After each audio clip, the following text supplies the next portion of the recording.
Yo, what's up guys? Another day, another vlog na naman, another episode na naman po gagawin natin sa araw na to. So, napakasarap lang po guys. Way back 2012, so nagre-reminiscing lang po ako, inaalala, nagbabalik tanaw tayo sa mga pinagdaanan natin nung nasa Pilipinas pa tayo, nung wala pa tayo dito sa South Korea. So nakakatuwa lang isipin ang bilis ng panahon guys. So, sa susunod na taon, magta-13 years na ako rito, bulol na naman.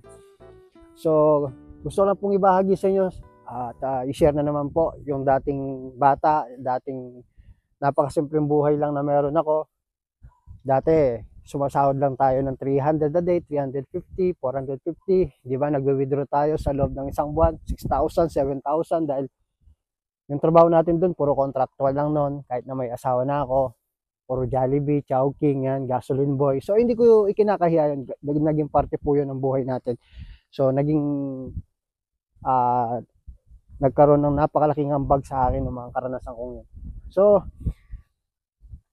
nakaka-overwhelm, nakakatuwa lang po sa pakiramdam at isipin na yung dating ina ako na ganoon nga yung sahod ko ngayon na hindi pare-pareho, depende sa laki ng sahod natin sa isang buwan dahil hindi naman po pare-pareho, hindi fix yung sahod natin dito. Pag malakas ang overtime, malakas din po yung pwede natin kitain dito. So hindi pare-pareho sa sa kaalaman lang po ng lahat. Kahit tornilyo lang ng bisikleta, wala po tayo. Alam nyo yun, yung nangihiram pa tayo ng bisikleta, minsan napapahiya pa tayo. Bata pa ako, nakatingin na ako, ingit na ako sa mga kalaro ko na may bisikleta at buong pamilya, masaya.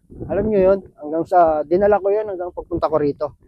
So gusto ko lang pong sabihin sa inyo at ipakita na ako yung magandang halimbawa at testimony sa mga bagay na pinagkaloob sa akin ng Panginoon, yung God grace na sinasabi. God is exist. Nag-exist po sa atin yung Panginoon sa buhay natin, guys. Although hindi naman ako ganun ka-religyoso, hindi tayo ganun palaging palasimba, malayo yung simbahan para sabihin ko yung mga bagay na to. Pero kahit wala tayo sa simbahan, hindi man tayo nakakapagsimba, yung puso't isipan ko, kung ano po yung pakikipagkapwa-tao, yung hindi tayo nang lalaman ng kapwa-tao, at gumagawa tayo ng tama, at yung mga hindi natin ginagawa, pero hindi naman tayo perfecto, pero dapat i-priority natin yun. Kahit hindi ka nagsisimba, parang nabibless ka rin at pinagpapala rin tayo. Unlike naman sa mga taong palasimba, pero pagkatapos nila nagsimba, ganun din yung ginagawa nilang ugali. So, parang nonsense po yung pagsisimba nila. So, tulad dito, nagkaroon ng problema sa South Korea sa mga nagdaang araw. So, hindi ko alam kung bakit ang daming mga bansa na nagkakaroon ng problema. Hindi ko mawari na anong nangyayari.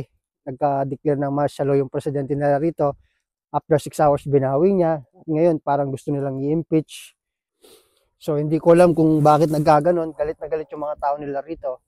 Sabi nila, napakabata daw mag-isip ng bagong presidente nila. Parang pinaglalaroan daw niya yung konstitusyon nila rito, yung batas nila rito na sa haba ng panahon ang dami nagdaan ng mga presidente rito, hindi sila gumawa ng ganun nakbang. But then anyway, outside of the topic natin yung bagay na yun. So gusto ko lang pong ipakita guys, walang imposible guys kung mangarap po kayo. Magsisimula lahat yan sa munting pangarap, tapos sasamahan mo ng gawa. Tapos kailangan mo munang maghirap. Huwag kayong matakot maghirap. Ang ikatakot nyo yung hindi nyo na pwedeng gawin yung mga bagay na gusto nyo gawin sa buhay. Kagaya ko, lagi ko sinasabi sa mga baguhan, sa mga aspirant, ang hirap ng trabaho ko. Pero never kong naisipan nagpa-release noon. Gusto kong tapusin at ipakita rin sa sarili ko na kaya ko. Alam nyo kasi, yung mga bagay na naabot natin sa buhay natin, yung nakabili ka ng bahay, nakapagpatayo ka ng asyenda na bahay, nakabili ka ng lupa, nagawin mong farm, kaya nyo gawin yun pag nagtrabaho kayo rito. Especially sa mga binata, wala pang ganung kabigat na responsibilidad. Kaya nyo gawin yun.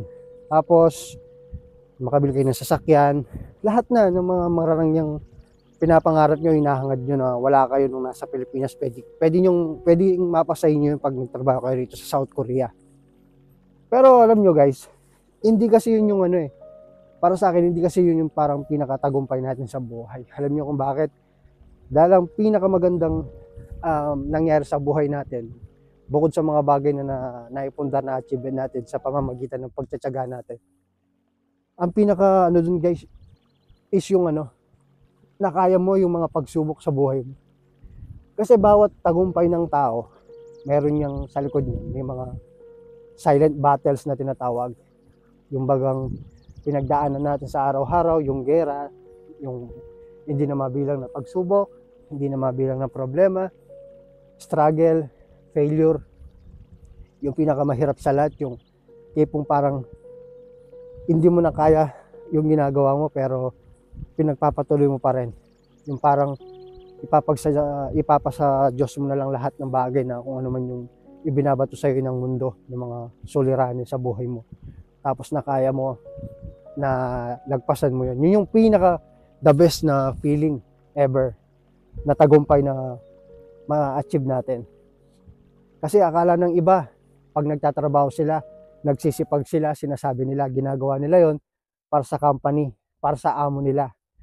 Yung init ng ulo ng mga kabataan ngayon sa amo nila, idinadamay o dinadaan nila pati sa trabaho nila.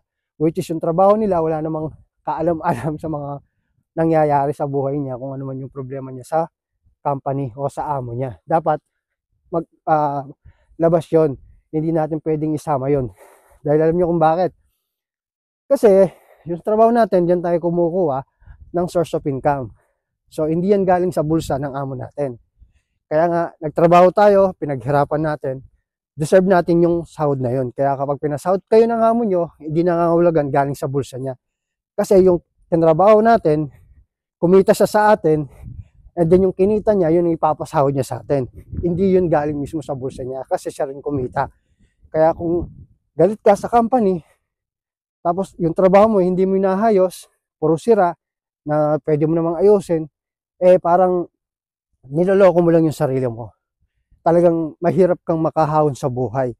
Kasi kung gusto mo makahawon sa buhay, kahit na gano'n ang nangyayari, kailangan mo pa rin galingan, kailangan mong pagbutihan yung trabaho mo. Huwag mong idadama yung trabaho mo. Love your work, but don't love your company. Yun lang po yun. Magkaiba po yun. Ano ho? Kasi yung iba, hindi pumapasok, ayaw mag-overtime, kahit na merong overtime, sinasabi, galit sila sa amo, kasi ganito. May mga reason naman na dahilan. Pero as much as possible, bulol talaga. At much as possible, kung kaya nyo naman, pasukan nyo. Kasi hindi man habang buhay, nandito tayo sa South Korea, nasa ibang bansa, nangangamuhot ka. Minsan kailangan natin kasing makarinig ng sigaw, makarinig ng malutong na mura para magising tayo sa katotohanan. Kasi yun ang isa sa parang gasolina sa atin.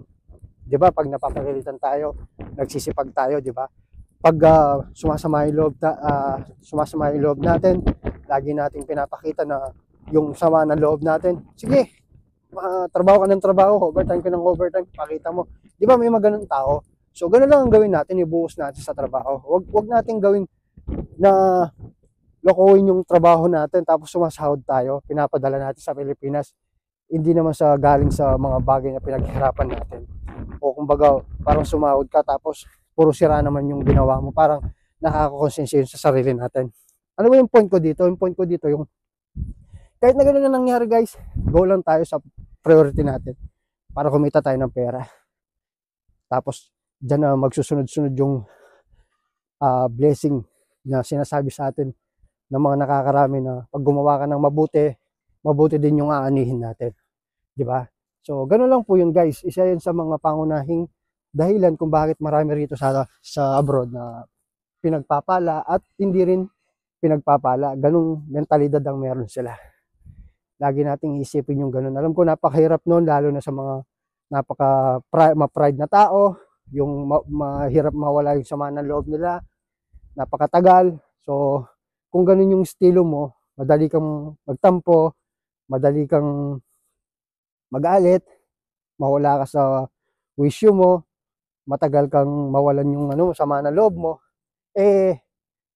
talo ka. Kasi sa larangan ng buhay, dito sa mundong ibabaw na ginagalawan natin, so ang kailangan natin dito kasi yung prinsipyo natin, 'di ba? Parang mind game, 'di ba? Kung ganun na yung pinapakita sa iyo ng amo mo, ganun. So, mag-isip ka kung paano mo siya mababaligtad yung pagiging sitwasyon na hindi ka naman lugi, di ba?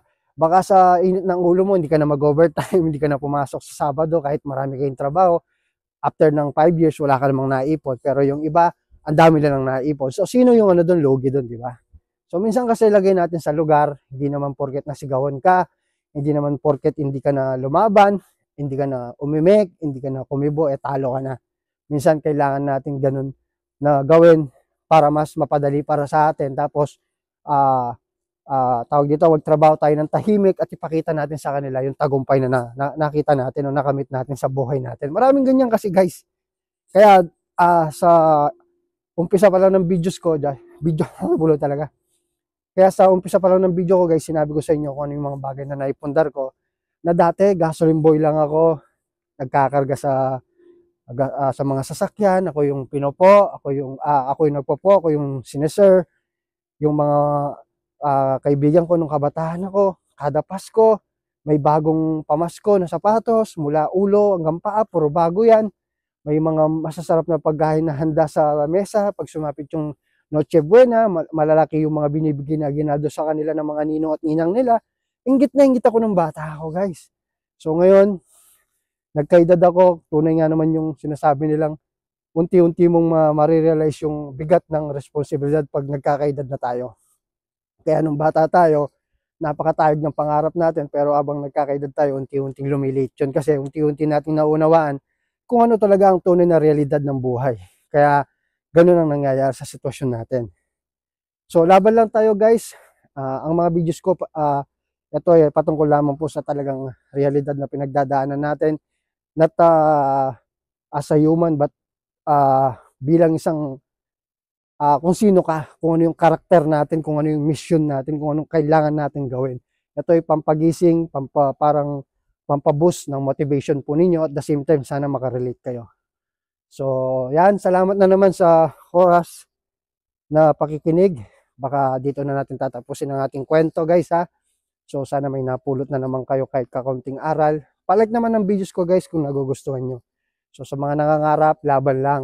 Hindi madali ang tinatahak nating landas o yung pinapasok ninyong mundo. Napakahirap, gagastos ka, mag-e-effort ka, maghihintay ka ng matagal. Pero hindi naman nangangahulugan na walang mangyayari sa mga bagay na ginagawa mo.